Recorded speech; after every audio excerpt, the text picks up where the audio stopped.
Bom dia, pessoal! Aqui quem fala é o professor Anderson Knaip Duarte. Vamos dar mais uma ênfase aqui sobre a energia potencial elástica, ok? Só que dessa vez vamos fazer uma aula mais curta, utilizando o simulador FET Colorado, tá? Então, antes de iniciar o FET, né, propriamente dito, simulador, vamos recordar aqui o que é a lei de Hooke, né? Então, eu tenho uma mola aqui que está pendurada, né, numa parede, e aí eu vou aplicar uma força F nessa mola, deformando ela, né, uma distância x aqui. Então, o x é a deformação da mola, ok? A força F causa uma deformação x na mola. A lei de Hooke, então, ela vai relacionar três grandezas. A força que deforma a mola, que nós chamamos de força elástica, medida em Newton. O x, que é a deformação da mola, vamos usar o Sistema Internacional de Unidades, né? Então, vamos usar a deformação da mola em metros. E o k, que é a constante elástica da mola, que vai ser Newton por metro. Então, eu tenho aqui a lei de Hooke, diz o seguinte, que a força elástica é igual à constante elástica da mola vezes a deformação, ok? Muito bem. Vamos analisar um pouco agora sobre a energia potencial elástica, né?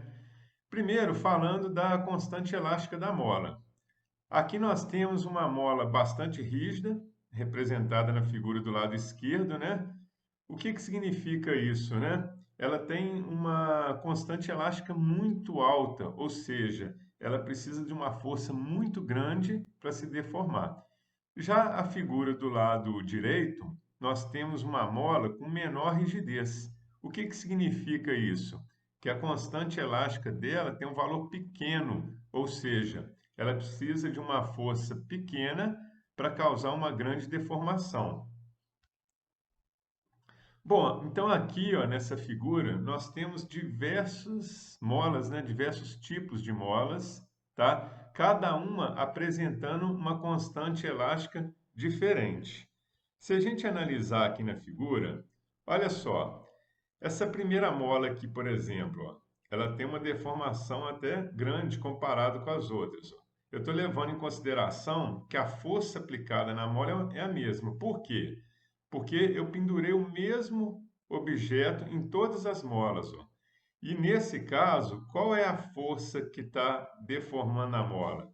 É a força peso, ó, que tem a direção vertical e o sentido de cima para baixo. Então, é a força peso da bola que está deformando essa mola. Então, nesse caso, o peso será a força elástica, ok? Então, eu coloquei o mesmo peso aqui em todas as molas, ó. Reparem que nessa primeira figura aqui, ó, nessa primeira mola, nós temos uma mola com constante elástica baixa, né?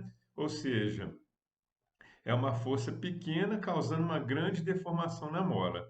Já essa mola aqui, ó, por exemplo, repare que ela deformou quase nada, muito pouco. Ou seja, ela tem um alto valor de constante elástica. Então, como exemplo aqui, ó, se a gente pensar num valor numérico para uma constante elástica, se eu disser, por exemplo, que uma mola possui constante elástica de 100 newtons por metro, o que significa isso? Para que essa mola deforme em 1 metro, eu vou ter que aplicar uma força de 100 newtons. Então, por exemplo, se eu tiver outra mola cuja constante elástica seja 200 newtons por metro, essa mola seria mais rígida do que a mola de 100 newtons por metro. Por quê? Porque ela vai precisar de uma força maior para causar a deformação. Bom, nós vamos trabalhar no simulador com o sistema massa-mola na direção vertical, ok? Então, como que vai ser calculada a energia potencial elástica nesse sistema? Então, eu tenho aqui, ó, a mola presa ao teto, né? E eu coloquei um bloco aqui de massa M pendurado nessa mola. Então, ele vai causar o quê? Uma deformação. Quando eu soltar, ele vai esticar a mola, causando nessa mola uma deformação X. Reparem que a força elástica aqui, ó, que está causando a deformação é vertical para baixo, que é a força peso, tá? Então, no caso, a força peso vai ser correspondente a essa força elástica. Pela lei de Hooke, a força elástica é igual a constante elástica vezes o x aqui, ó, que é a deformação da mola. Bom, então como que eu vou calcular a energia potencial elástica? Eu vou representar aqui num gráfico, ó. Nesse gráfico, a gente tem aqui no eixo vertical a força elástica, tá? Que eu estou chamando de força F. No eixo horizontal, eu tenho a deformação da mola. Então, aqui, ó, nesse traçado aqui, reparem que à medida que eu vou aumentando a intensidade da força, né, a deformação da mola aumenta na mesma proporção, ou seja, são grandezas diretamente proporcionais. A energia elástica da mola, então, vai ser dada pela área do gráfico. Como aqui nós temos um triângulo, qual vai ser a área desse gráfico? É base vezes altura sobre 2. Então, a energia elástica vai ser igual à área. A base vale x, né? A altura vale f sobre 2. Então, vai ficar f vezes x sobre 2. Mas quanto que vale o f? O f vale k vezes x. Então, eu teria, no lugar do f, kx, que multiplica x, que é a base, sobre 2. Então, eu chego nessa equação aqui, ó, que a energia potencial elástica é kx ao quadrado sobre 2. Tá? Então, agora nós vamos lá para o simulador FET Colorado para a gente poder analisar um pouco mais essa abordagem que nós fizemos aqui. Tá certo, pessoal? Então, vamos lá. Então, estou buscando aqui o simulador, né?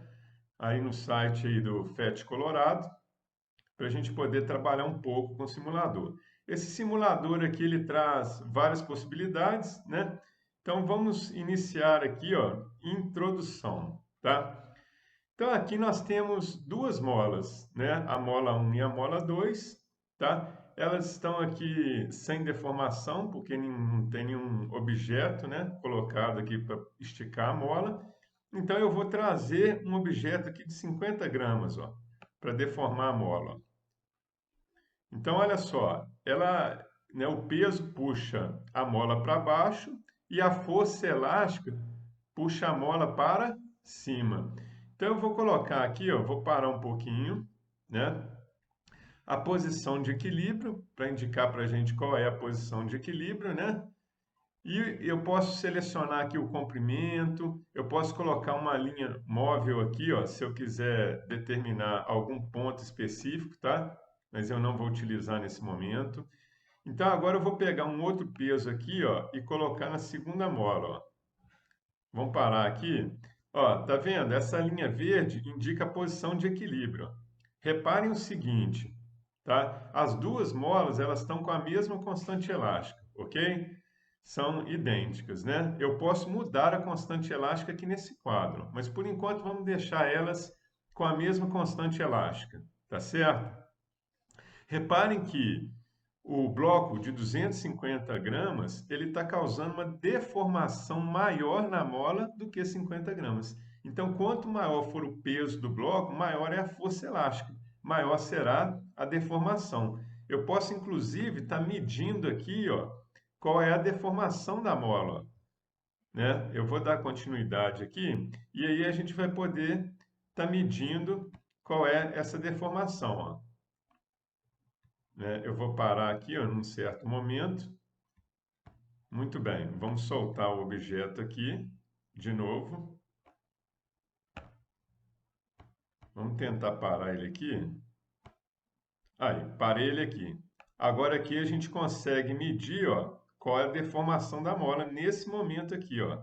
Então aqui eu tenho, ó, 10, 20, 30 centímetros, ó.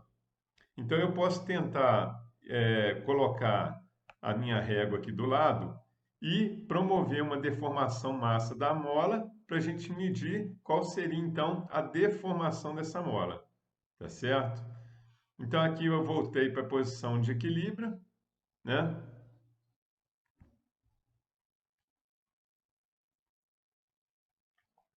Bom, então Voltamos aqui, vamos liberar outro objeto aqui agora, ó. Vamos pegar um objeto de 100 gramas, né? E vou soltar aqui novamente, ó. Vamos esticar aqui o objeto e vamos liberar aqui, ó. Vamos fazer em câmera lenta para a gente poder pegar a deformação máxima da mola, ó. Na hora que ela estiver no ponto mais baixo, eu vou parar o processo. Aqui. Então, vamos ver esse objeto, qual é a deformação máxima que ele está impondo à mola, ó. Então, eu tenho aqui, ó, quase 60 centímetros. Então, o peso de 100 gramas está causando uma deformação máxima nessa mola em torno aí de 60 centímetros, né? Ok? Então, eu poderia estar calculando o peso aqui, né? Aí eu teria que converter de 100 gramas para quilo, para depois multiplicar pela gravidade, né? Então, eu divido 100 por 1.000, daria 0,1. Vezes a gravidade, que é 10, daria 1 newton, né? Então, o peso de 1 newton está causando uma deformação de 60 centímetros aproximadamente, né? Então, eu tenho aqui que a constante elástica da mola seria 1 newton por 60 centímetros, tá certo? E assim a gente tem como estar determinando, né, essa constante elástica da mola, ok? Eu vou voltar com a minha régua para cá. Bom, então aqui ó, nós podemos agora estar, inclusive, alterando a constante elástica dessa mola. Eu vou colocar essa daqui mais rígida, tá? E deixar essa aqui mais flexível, né? Vamos trocar o peso aqui. Eu vou colocar dois objetos com a mesma massa. Reparem que o ponto de equilíbrio aqui ó, é diferente. Por que acontece isso? O peso dos dois blocos são iguais, né? Eles têm a mesma massa, a gravidade aqui é a mesma, então eles têm o mesmo peso. Reparem que a mola mais rígida, eu vou precisar de mais força para deformar ela. Por isso que o ponto de equilíbrio dela está mais acima ó, do que o de cá. Porque aqui eu tenho uma mola mais flexível, ok? Vamos soltar aqui para a gente ver o movimento, né? Aqui a gente percebe a diferença, né, da deformação da mola, ó. Reparem que essa mola aqui mais flexível, ó, ela atinge um comprimento maior, ó, tá certo? Por quê? Porque a constante elástica dela é menor. Ela precisa de menos força para causar a deformação da mola, tá certo? Muito bem, galera. Então vamos passar aqui para uma situação agora que envolve a energia, tá? Nós temos ali o gráfico, eu vou mostrar aqui o ponto de deslocamento, o ponto de equilíbrio da massa, né? E não vou colocar a linha móvel não.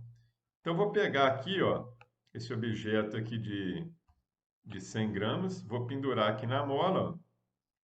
Essa seta aqui está mostrando o deslocamento, né? Vamos por enquanto deixar sem ela aqui. Aqui, essa linha aqui é a massa de equilíbrio, então é justamente no meio onde atua o centro de gravidade desse bloco, né? E eu vou soltar o objeto aqui agora, para a gente ver o que acontece, ó. Vamos colocar em câmera lenta aqui. Observa o seguinte, à medida que ele está subindo, ó, está comprimindo a mola, tá certo? Então vamos lá, vamos parar num ponto aqui, um ponto mais alto. Aí aqui. Então olha só, a energia cinética está praticamente zerada. Por quê? Ele está parado, sem velocidade, né? A energia potencial gravitacional é a energia que está relacionada à altura. Então aqui está no ponto mais alto, né? Em relação ao eixo de equilíbrio, ó. Então ele está com uma energia potencial grande, tá? A energia potencial elástica aqui, ela está zerada, por quê? Porque a mola não está deformada, tá certo? E eu posso ter energia dissipativa também, ó. Eu posso considerar o sistema dissipativo, ou então eu tiro aqui e vamos considerar um sistema conservativo. Aí eu não estou levando em consideração, por exemplo, a dissipação de parte da energia aqui em forma de calor. Então, vamos considerar apenas o sistema conservativo, né? Vou andar mais um pouquinho aqui, ó. Aí, nesse ponto aqui, ó, olha só, a energia mecânica total vai ser, vamos tirar isso aqui, né? A energia mecânica total vai ser a soma dessas energias, ó, da energia cinética mais a energia potencial gravitacional mais a energia potencial elástica. Então, somando esses três, eu tenho a energia total, que é a energia mecânica, tá certo? Então, durante esse processo aqui, ó, de movimento, está ocorrendo que a transformação da energia elástica em energia potencial gravitacional e em energia cinética. Se for um sistema conservativo, né, eu elimino aqui, ó, energia térmica, tá? E deixo só as outras formas de energia, ó. Se eu quiser considerar um sistema dissipativo, eu incluo aqui a energia térmica, tá certo? Então, mais uma vez, soltando aqui o objeto, vamos colocar agora movimento normal, né? Reparem que se eu tiver com a energia térmica, ele vai parar, ó. Agora, se eu considerar sem energia dissipativa, né, o sistema ficaria lá, ó, toda a vida, né? Tá certo? Ele não iria parar, né? Aqui eu estou considerando um sistema dissipativo que é o real, né? Ele vai aos poucos até estabilizar aqui, ó, onde ele tem o comprimento natural. Tá certo, pessoal? Muito bem, então essa foi a nossa aula de hoje, tá? Eu estou até divulgando aí para vocês o simulador FET Colorado, que é bastante interessante, tem muitas aplicações e mostrando que a física ela está no nosso cotidiano, tá? Espero que vocês tenham gostado da aula e até a próxima, galera. Tchau, tchau.